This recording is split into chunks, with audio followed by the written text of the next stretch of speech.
What's going on, guys? I'm CFB Kings, and welcome back to another episode of the CFBKings Show. Really appreciate you tuning in today, and I hope you're doing well. It's been a little while since the last episode. Last week was basically entirely devoted to the release of College Football 25, the new video game, and all of the content and news surrounding it, so I figured it'd be worthwhile to focus on that with everybody. The game is awesome. EA did a phenomenal job with it, and it was actually pretty useful in the creation of today's show, so you'll see some gameplay clips included later on, but we're back now, and I've got a great one for us today, so let's get right into it. The Nebraska Cornhuskers are a team that I believe most college football fans are overlooking heading into 2024. Over the past few months, and really since the end of last season, other than the commitment of Dylan Raiola, I haven't heard hardly anything about the potential that Nebraska has to really succeed this fall. And they're flying under the radar right now, and I really believe that they're a true dark horse in the Big Ten this year. Last season, the Huskers went 5-7 and failed to make a bowl game for a 7th consecutive season. But it was year one under Matt Rhule, and they were actually 5-3 at one point before losing their last 4 games. So they had 7 losses last year, but they weren't really a 7-loss caliber team. They were a lot better than that. If you're listening on podcasts, last year Nebraska lost by 22 to Colorado and by 38 to Michigan. But outside of those, they lost by 3 to Minnesota, by 3 to Michigan State, by 3 to Maryland, by 7 to Wisconsin in overtime, and by 3 to Iowa. They lost 4 games by exactly a field goal margin, 5 games by 1 possession. They lost to Minnesota on a field goal as time expired, they lost to Maryland on a field goal as time expired, and they lost to Iowa on a field goal as time expired. 3 of their losses came on the final play of regulation, and the Iowa field goal was only because Nebraska threw an interception with 15 seconds left that was returned into field goal range. So they totally killed themselves with turnovers last season. They had 4 turnovers against Colorado.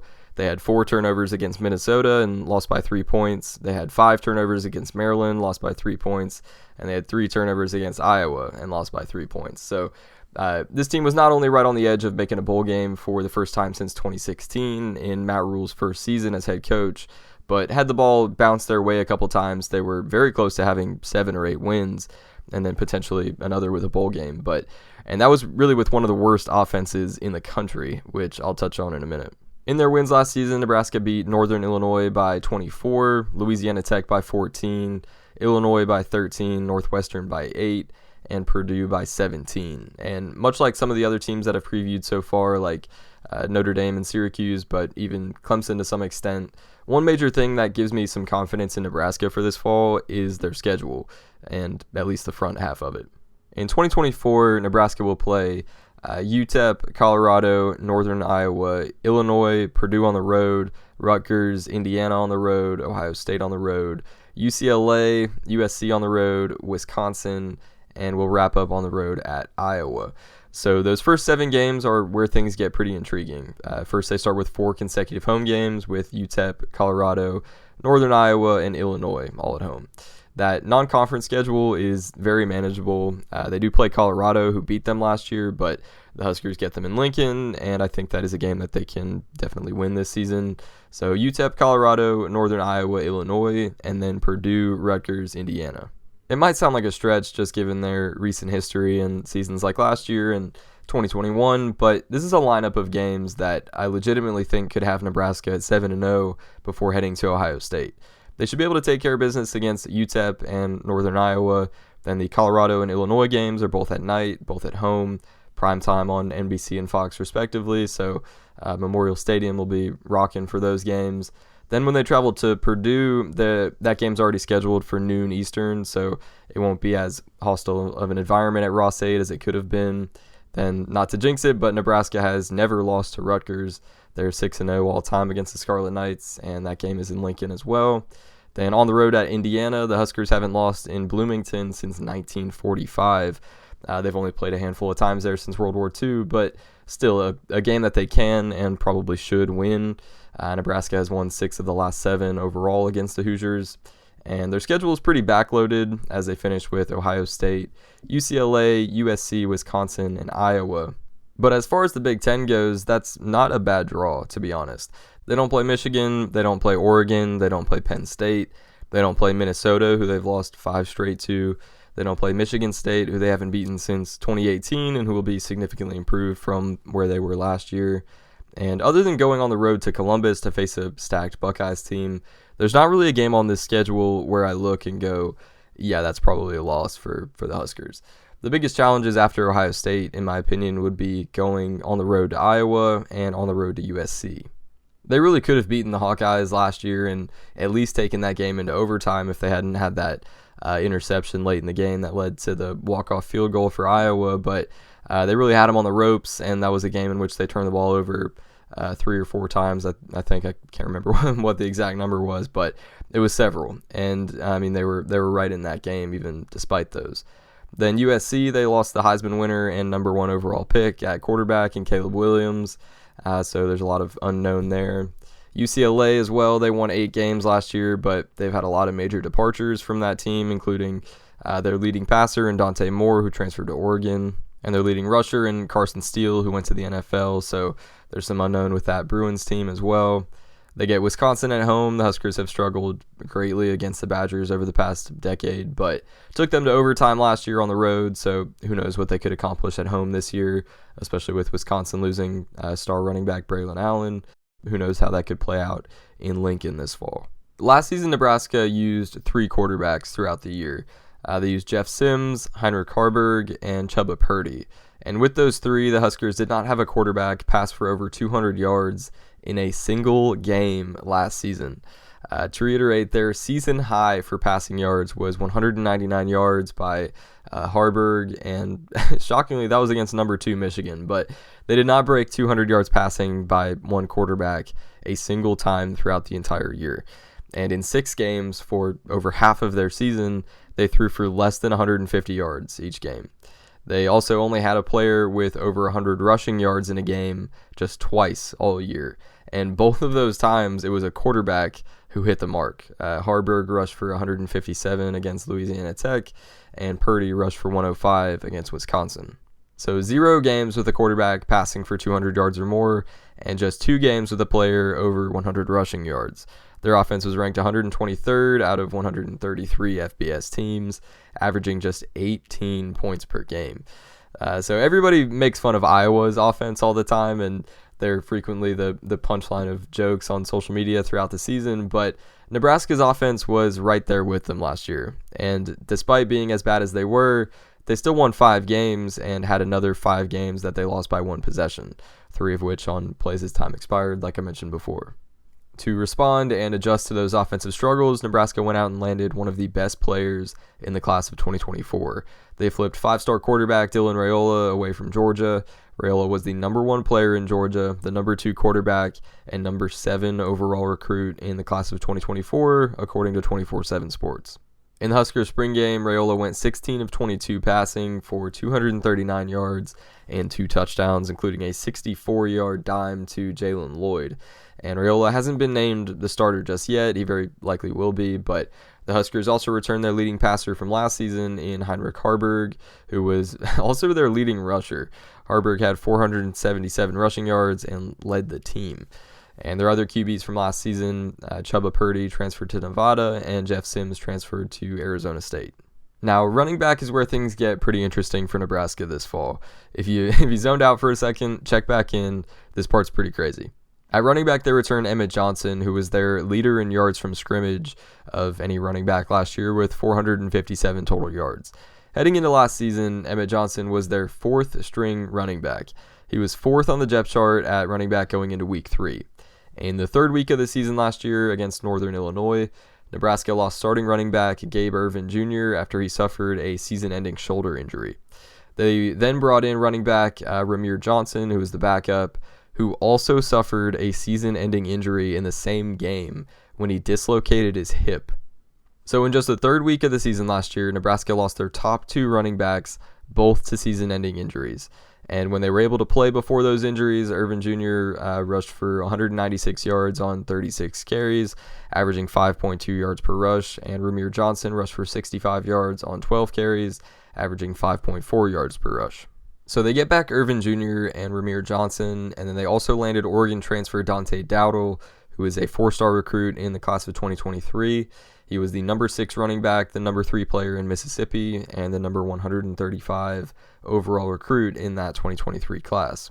To put things into perspective for last season, Nebraska won 5 games and then had those 5 one-possession losses while working with their 4th-string running back and switching between 3 quarterbacks who all had more turnovers than they had passing touchdowns. Haarberg had 11 turnovers, 7 passing touchdowns. Purdy had 3 turnovers, 2 passing touchdowns. And Sims had 10 turnovers and 1 passing touchdown. Combined, their quarterbacks last season had 24 turnovers and 10 passing touchdowns, which is absurd. And they won 5 games still, despite that.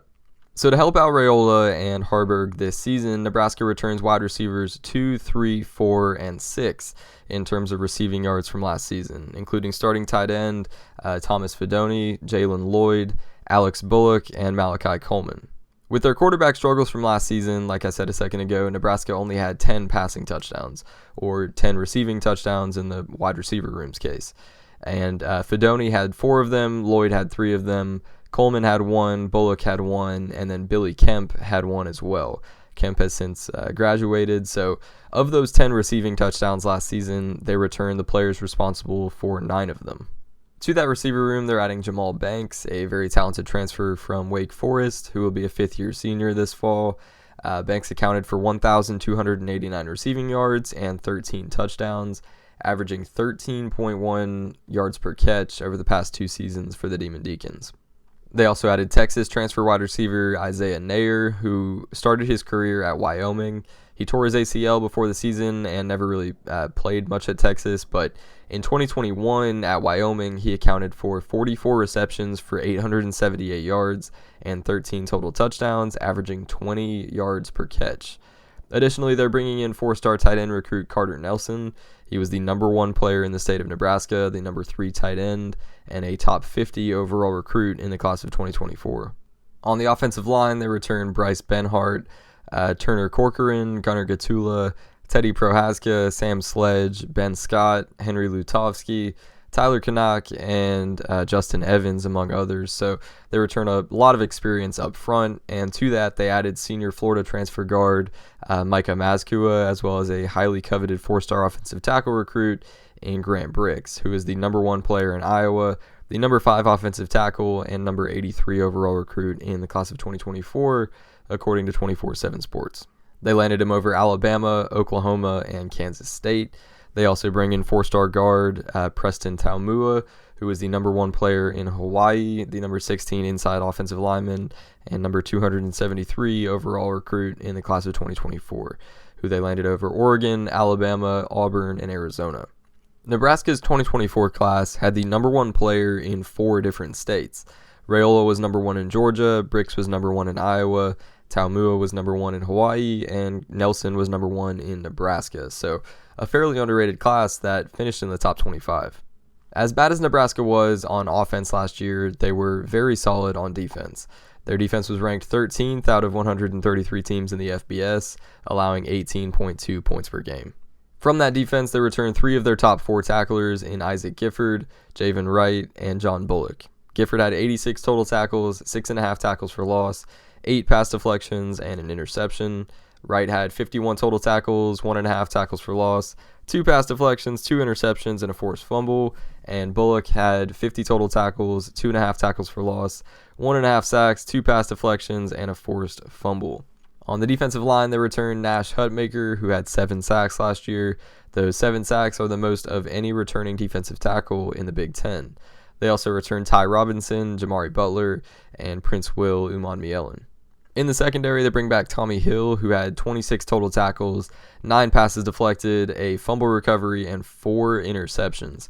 According to PFF, Pro Football Focus, he is the 4th highest graded returning corner in the Big Ten. Another thing that leads me to believe that Nebraska could be in for a significant season in 2024 is this pattern that head coach Matt Rhule seems to follow wherever he goes.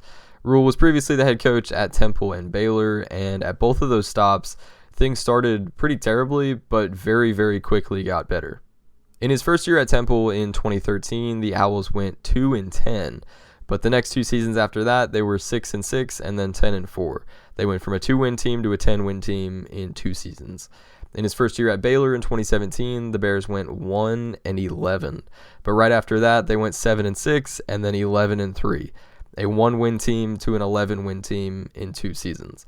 At both of those schools, Rhule increased by at least 4 wins every year that he stayed with the program.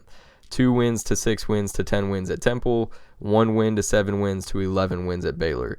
Nebraska went 5-7 last year, so if that pattern of development and coaching continues, Nebraska could be looking at a minimum of 9 wins this fall.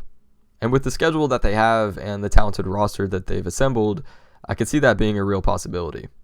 Nebraska is 20th in the FBS in returning production, with 71% of their production from last season coming back. They already had an elite defense, but to their lackluster offense, they added one of the best quarterback recruits in the country in Dylan Raiola. Extremely talented wide receivers in transfer Jamal Banks from Wake Forest and Isaiah Nair from Texas. Then getting both Gabe Ervin Jr. and Ramir Johnson back from injury at running back, as well as the addition of Dante Dowdle from Oregon. They had a few talented young offensive linemen for depth, an elite tight end recruit, and it really starts to look like 2024 could be a turning point for the Nebraska program. Going back to the schedule, I think there's a scenario this fall where if that Matt Rhule pattern plays out as it has before, Nebraska could be a 9 or 10 win team. They get UTEP at home, Colorado at home, Northern Iowa at home, Illinois at home, at Purdue, Rutgers at home, at Indiana. That very well could have them at 7-0 heading into Columbus. Then there's lots of unknown at UCLA, who they get in Lincoln. USC is very much to be determined as well with Miller Moss at quarterback. The Trojans went 7-5 last year with the number 1 pick at quarterback, so I feel like that could be a potentially winnable game for Nebraska too. Wisconsin at home, then at Iowa. They had the Hawkeyes on the ropes last year, and even being -2 in the turnover margin, Nebraska took them all the way to the final play of regulation. So I really think there is a world where Nebraska has a 2016 or 2012 type of season where they reach 9 or 10 wins. It is also Nebraska though, and over the past, recent history, they have found a way to lose almost every close game. So there is a scenario where Shadur Sanders and Travis Hunter have a crazy game for Colorado and they lose to the Buffaloes again, and then maybe they get shocked by Illinois as time expires or something, and they drop one to Ohio State. They have several turnovers and lose at USC. Iowa gets the better of them again, something like that. Similar to 2021 where they lost 9 games all by single digits, or like last year where they lost 5 games by 1 possession. But I really do think that's on the more unlikely side of things, and that this roster under year 2 of Matt Rhule has the capability to really turn things in a positive direction for the Huskers. I think they not only get back to a bowl game for the first time since 2016, but I also lean toward the likelihood of them reaching 9+ wins. That's going to wrap up this episode of the show. I really appreciate you tuning in. We are just about 1 month away from college football, and it really can't get here soon enough. So make sure to leave a like if you enjoyed, and subscribe to the channel on YouTube, or follow the podcast if you're listening on Spotify, and come back next time for some more college football content. Thank you so much for watching. Have a fantastic rest of your day, and take care.